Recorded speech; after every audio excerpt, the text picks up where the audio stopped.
Bellator 256 full card predictions and betting odds. Exciting main event. Gets the light heavyweight tournament Grand Prix going. Decent fights on the main card. Some lesser known guys on the undercard, but also some up and coming talent. Make sure you guys smash that like button, subscribe to the channel, and turn on those post notifications. Without further ado, let's get into the first fight of the night. Cody Law versus Nathan Garib. Featherweight fight here. Both guys not super experienced. 2-0 versus 2-0. I mean, decent records though. With Cody Law, he actually is a pretty solid striker. Does have some amateur boxing experience and has really good wrestling. And when he's on top, he will have a ton of control and he does unload some serious ground and pound. Now, his opponent, Nathan Garib, is a southpaw who likes to switch his stances up. He does have some solid striking skills too, but I feel like Law's better everywhere in this matchup. I think we get a TKO, possibly in the first round, and I think Cody Law is the one handing out the punishment. He should get the win here. Unfortunately, no betting odds for this fight as of right now. Does make sense since they're lesser known guys. I guess we'll see later on in the week if they do unload the odds. It will definitely be on the weigh-in recap and updating betting odds video. But yeah, I have Cody Law winning this fight, and I think he does so pretty dominantly here. He's somebody to keep an eye on for sure at featherweight. Only 2-0. A lot of potential. Talia Nogueira versus Jessica Borga. I like this fight, but man, the experience difference is pretty substantial. 3-2, 7-2. Jessica Borga hasn't fought anybody like Talia Nogueira.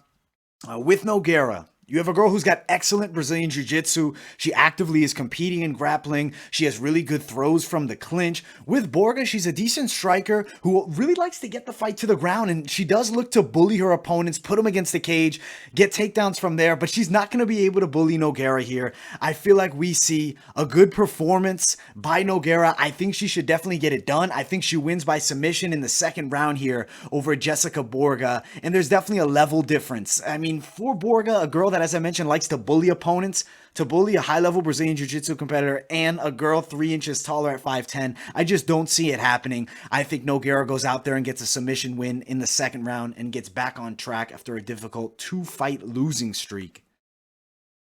The next fight of the night, another fight of some lesser experienced guys. 4-2 John Duma versus Will Smith, not the actor, the fighter.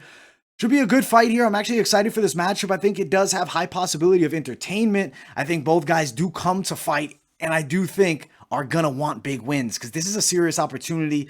Will Smith, decent fighter overall, has a very athletic striking style and does have some punching power. Now, granted, in his last fight, was dominated on the ground. I think that's a serious weakness against John Duma, a guy that is pretty competent as far as striking goes. He's been training martial arts a long time, is good from both stances. I think he should look to expose the grappling weakness of Will Smith. I do think it's a lot of striking though, and I think it's an entertaining fight. I do think John Duma though has enough skills to get it done. I think when he needs to, he'll look for takedowns and put Will Smith on his back, scoring up points. And I do think though there will be exciting striking exchanges with John Duma leading the dance. He should get a win here by unanimous decision and move to 5-2 as a pro. The next fight on the undercard. This is a really fun one. I think in the middleweight division, this is entertainment. You have a bare knuckle boxer, Tony Johnson, who is a champion in BKB. He takes on Dalton Rosta, who's known as Hercules. He is absolutely jacked. Granted, height advantage for Tony Johnson here, 6'2", 77-inch reach. Trains at a really good team, American Kickboxing Academy. From what I've heard, he's trained alongside DC, sparred with him a lot. He's gotten a lot of experience with good wrestlers. Now, Dalton is decent with his striking, and he does have a ton of knockout power, and he likes to throw that knockout power. Needs to be very careful against Tony Johnson, who does also have pro kickboxing experience that goes alongside with that bare knuckle fighting experience. He also does have some decent punching power, but still, I think Dalton's grappling is going to be the difference here. He's a very good wrestler, claims to be Ed Ruth level, but never got the chance at the NCAA due to injuries. He also has some really good throws from the clinch. Striker versus grappler matchup here, and I feel like Johnson with experience is going to have some moments on the feet But Dalton Rosta is going to get this fight to the ground, and when he does, he's going to work him and control. Dalton Rosta should win this fight by a unanimous decision over Tony Johnson, who is on a pretty excellent streak right now, 9-2 as a pro, and did beat Joe Schilling, and that's a big win, but very different matchup here. Dalton Rosta gets it done, and he beats Tony Johnson, which would be the biggest win of his young career. At only 25 years of age, he's got a ton of potential. Next fight, Jalon Bates and Jeffrey Glossner. 1-0 Jalon Bates, not a ton of experience as a pro, trains over at American Top Team Portland. Jeffrey Glossner, 2-1 as a pro. From what I've seen of these guys, Glossner's a southpaw who does like to leave that lead hand a bit low and does have some solid Brazilian Jiu-Jitsu skills though. His opponent, Jalon Bates, 5'9". That's a really tall fighter for the bantamweight division. He also has a 73.5-inch reach, dominant grappling ability, very good when he gets on top. He controls, and he has really good amateur background as well. Undefeated as an amateur. I feel like the better grappler, Jalon Bates, is going to beat Jeffrey Glossner here. I think he gets the fight to the ground. He overwhelms him. I think a unanimous decision for Bates, or even a submission victory here over Jeffrey Glossner. But I do think the submission is less likely because Glossner is very competent with his Brazilian Jiu-Jitsu. I do think, though, Bates overwhelms him with the wrestling attack and does get the victory. And he also is a bit taller. Granted, no height on Tapology for Jeffrey Glossner, but I do know he is not 5'9". The next fight of the night is pretty entertaining if you ask me. Cas Bell is really good. I like him a lot. I think he's got a good style, very good on the ground. Jornal Lugo, up-and-coming guy. Bantamweight fight. This division is a really fun one. There's a lot of good names in Bellator's bantamweight division. Lugo is a good striker. Definitely a slick style. Likes to keep that lead hand low. And he does tend to fight out of the southpaw stance, but he can switch it up. Now with Cas Bell, he's a fairly rangy striker with good kickboxing, but on the ground is where he shines. He has excellent Brazilian Jiu-Jitsu, great submissions, and control that is extremely high level. If I'm Cas Bell, I'm looking to get this fight to the mat because I feel like Lugo has the advantage with the striking. Realistic outcome, Cas Bell by a decision or a submission here. I think he can tap Lugo, but Lugo is 5-0 and he has a good skill set. I do think Bell, though, definitely does get the win. Decision or submission in this matchup. He's not much taller at 5'10", but he is at a serious reach disadvantage. So I do think he needs to work to get this fight to the mat because I think Lugo on the feet has the advantage. Still, I think Cas Bell has the skills on the ground to beat Jornal Lugo, and he does so here by a unanimous decision with a slight possibility that we see a submission. The next fight of the night, Naeun Dung and Izzy William, kind of bad records for both. I mean, not bad records. 3-2 is not bad. 4-3 is not bad. Serious height difference here. 6'1", 5'8". It's a fight at lightweight, 155. Young Naeun Dung. He's very young. Izzy William, 33 years of age. He's 11 years older than Dung. As far as this matchup goes, what I've seen from Dung is decent kickboxing. Moves well. Has very effective striking, but man, he has struggled on the ground in his fights in the past. Takedown defense issues, definitely something. I believe they've probably been addressed, and they should be a bit better here against Izzy William. Izzy William's a decent striker. He's aggressive, and he does look to throw really big shots, but he can get caught down the middle. I think Dung could win here, and I think he should do so, and I think he does get a knockout, but I would not bet on him. I'd say he's one of the more low-confidence picks. 3-2 as a pro. Really doesn't have enough proven, and granted, he's only 22. I think he should win, but if odds do come out for this fight, I would personally skip a bet on this, but I do think Naeun Dung beats the 33-year-old Izzy William by knockout here. Now, the next fight on the card, still on the undercard. There's a good amount of undercard fights. Got 2 to go. This one here is against a girl who is probably going to be pretty popular if she's able to get some wins going. Diana Azafaragova versus Tara Graf. Graf 1-2 as a pro. Not the best record. Diana, 22 years old. She's a Russian protege. She's very attractive. She's definitely going to get fans when they see her. Attractive women in female MMA tend to build big fan bases. Paige Van Zandt, Rachel Ostovich, and several others throughout history. Graf is a really aggressive striker. A bit wild at times, which I don't like. She did start training MMA at 27. That's very old to start and be fighting as a pro at 34, taking on a girl 22. There's going to be a beating here. Diana has excellent wrestling. She picks up and throws girls, and she's going to do that to Tara Graf here. I think that we see Diana Avasarogova get the win, and I think she does so by TKO in the first round, and I think she unloads a beating on the 1 and 2 Tara Graf, who's just simply outmatched here as far as ability goes. When you start training martial arts so much later in life, is definitely difficult, especially with the striking. It's like an awkward look that people get when they never had that child base, or even, young 20s base. Late in the 20s, it's hard to learn striking. Granted, she still can do it. She still can fight. She's 1 and 2. She's got the courage to get in there, but she's not beating Diana here. Diana gets to win. TKO round 1. Now, this would be considered the featured prelim bout, and it's between the former featherweight champ, Julia Budd, and Diana Silva, who's a pretty good Brazilian prospect, 30 years old. Good skills from what I've seen. Diana, striking. Definitely good, bit awkward at times, slightly square stance, but I think she mixes up her punches and kicks at a pretty high level, and she does throw a ton of leg kicks. Granted, Julia Budd has been in there with some of the best. She's a pressure forward style, Thai style striker, and she also has some really solid teeps. I think Budd's going to dominate here. You can look at her past few fights. Serious level difference. Jessie Malay, Chris Cyborg, Olga Rubin, Tatalia Nogueira, Arlene Blackout, Marlos Kunin, Arlene Blackout again. I mean, those are very solid names in women's MMA outside of the UFC. Even in the UFC, for Chris Cyborg was a champion there. Diana Silva hasn't fought at that level. Look at the past few. Not even close. I think this is a dominant performance. I will say, though, Diana Silva does have that fight on Contender Series I forgot about. That was against Giselle Maria. Lost a split decision. Still, this is a different level. Julia Budd is one of the best women's featherweights on the planet. 5'8". Not a big size difference here. I think Budd, though, is going to put a ton of pressure on her. She's going to overwhelm her. And I think Julia Budd, by a dominant unanimous decision, is possible here. Could also see her getting the finish, but I know for a fact Julia Budd wins this fight. She's a minus 350 favorite. Diana Silva, the plus 285 underdog. Those are really widespread odds. And I think that deservingly so for Julia Budd, who was on a win streak for so many years and has done excellent work in Bellator and is a champion. She was the champion here, and she's going to beat up Diana Silva on her way back to a potential rematch with Chris Cyborg, which could happen. Granted, went 4 rounds with her. Not a win, but still fairly impressive against Chris Cyborg. Dan Maretto versus Goiti Yamauchi. This fight, out of all the fights on the card, this might be one of the fights I'm most excited for. Dan Maretto, UFC veteran. Goiti Yamauchi, one of Bellator's submission specialists and one of their best fighters in the lightweight division. Dan Maretto is a southpaw with really good kickboxing. Lots of head movement. Decent with his hands too.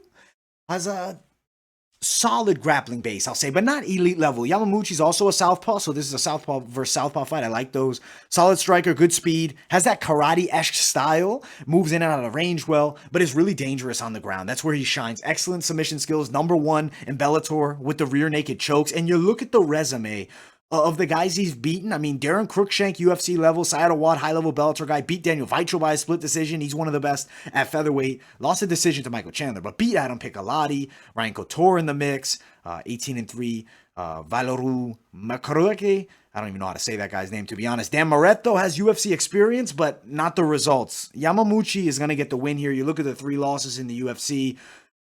Not against guys like Yamamuchi. Granted, Gilbert Burns is an excellent fighter. He was finished quickly in the second round there.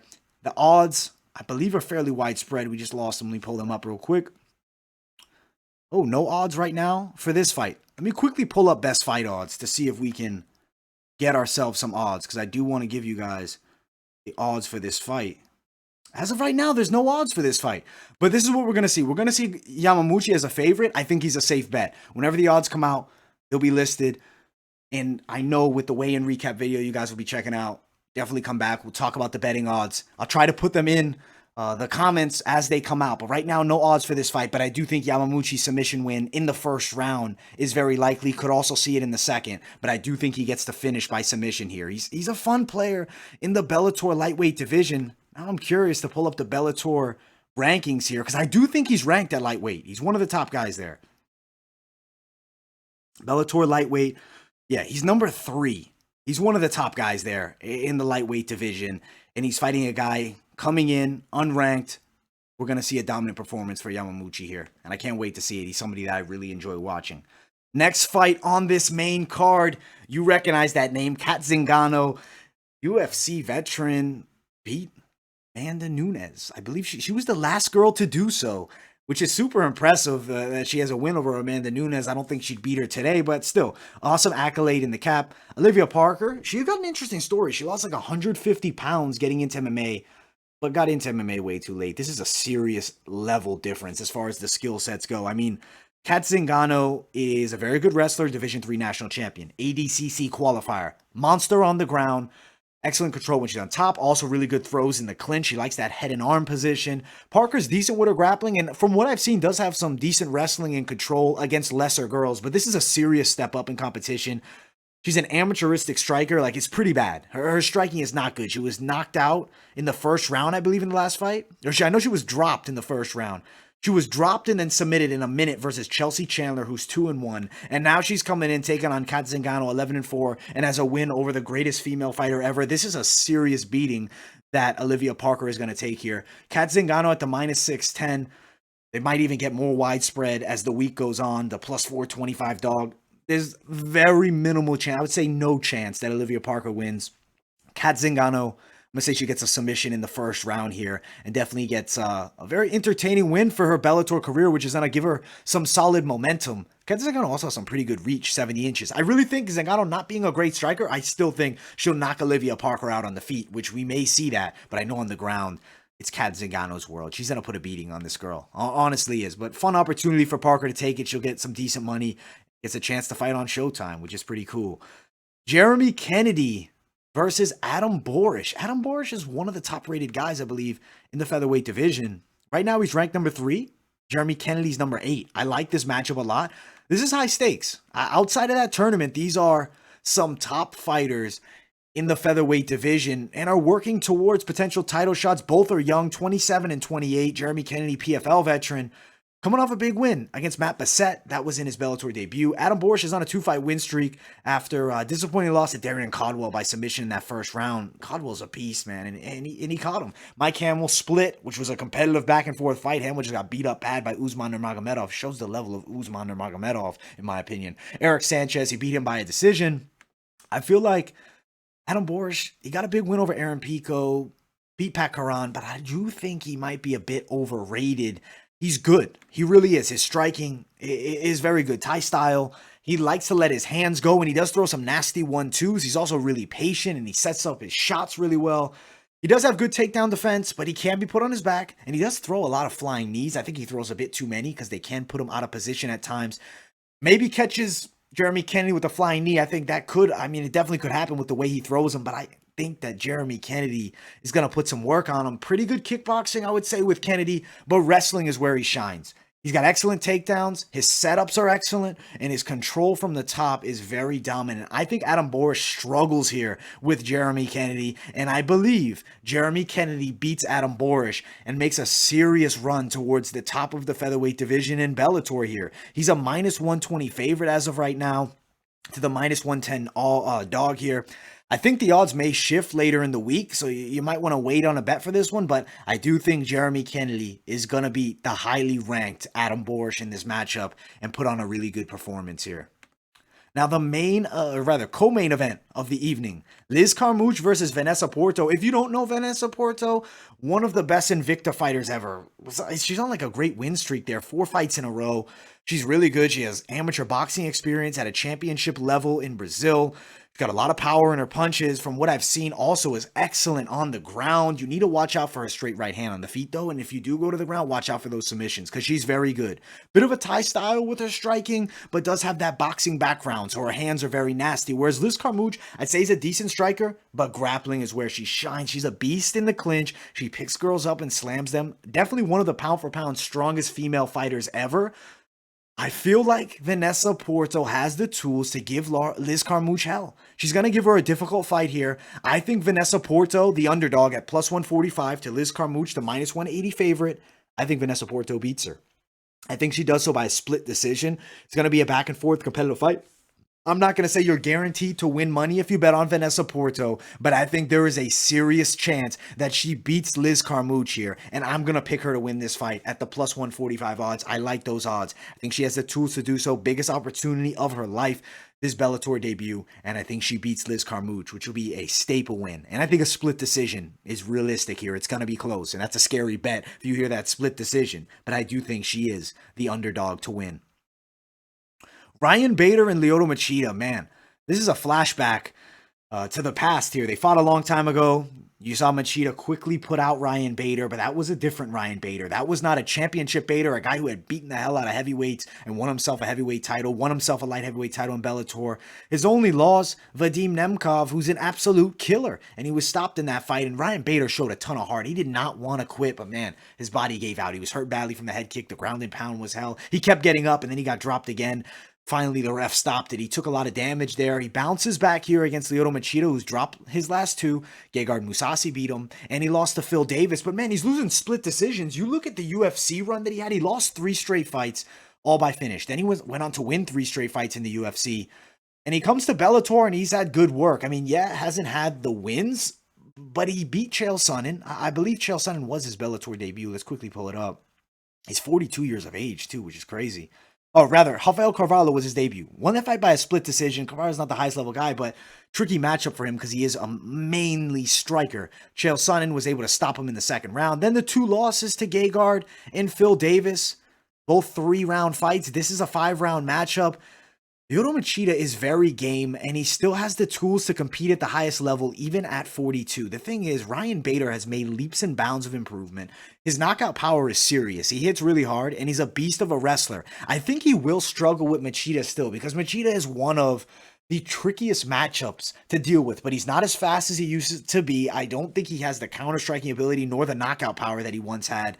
I feel like we're going to see an excellent fight. I think it could potentially go 5 rounds. I mean, I don't know. You know what? Take that back. It's not going to go the full 5. I don't think it does. But I do like that it's a 5-round fight, and it gives the possibility, if it does go the 3, that we still have 2 more. Because I would have loved to see Machida fight 2 more rounds against Phil Davis and Gegard Mousasi. I feel like Ryan Bader, though, will put it on Lyoto Machida. He's going to be cautious. He needs to pressure forward. You cannot overly rush Machida, but he can't be caught on the back foot. You look, Nemkov beat him because he bullied Ryan Bader, and that's a proven strategy. You beat Bader by pushing him backwards. Machida, more of a counter striker, favors Ryan Bader's style. He doesn't have the precision he once had. I think that Ryan Bader gets a TKO in the 3rd round over Lyoto Machida. I think he does drag this fight to the mat eventually. It's not going to be easy, but he's going to beat Lyoto. He'll get a stoppage, and he's going to avenge that loss. And this will be the first winner in this Grand Prix light heavyweight tournament quarterfinal. And Ryan Bader is definitely a player there. I'm really excited to see what happens. With a win, I wonder what does happen to his belt at heavyweight. Do we see him vacate it? Do they wait it out? Do they do an interim title? I don't know. With a loss, that would be devastating, though, because then you have the champion at heavyweight losing 2 straight fights at light heavyweight. But I don't think Machida beats him, man. I don't think he has that power he used to. He doesn't have that same precision, and you need a ton of ability to beat Ryan Bader now, and Vadim Nemkov is an absolute killer for doing so. Ryan Bader, TKO round 3. He beats Lyoto Machida to become the first semifinalist in this Grand Prix. Excellent card overall. I'm really looking forward to it. Can't wait to talk about it later on the week after we see the weigh-ins. I will be releasing some individual videos as well. Overall, though, solid card looking through. Some lesser-known guys on that undercard. Definitely some newer prospects and some guys maybe with not as good records, but definitely some people they're definitely trying to build up. And the main card's awesome, and I do think we're going to see some entertaining fights. I hope you guys enjoyed this video. Make sure you guys smash that like button, subscribe to the channel. Also, guys, follow my social media, Instagram, Twitter, and TikTok. Make sure you guys turn on that bell notifications as well so you guys don't miss any predictions. Thank you all so much for watching, and I will see you all in the next video.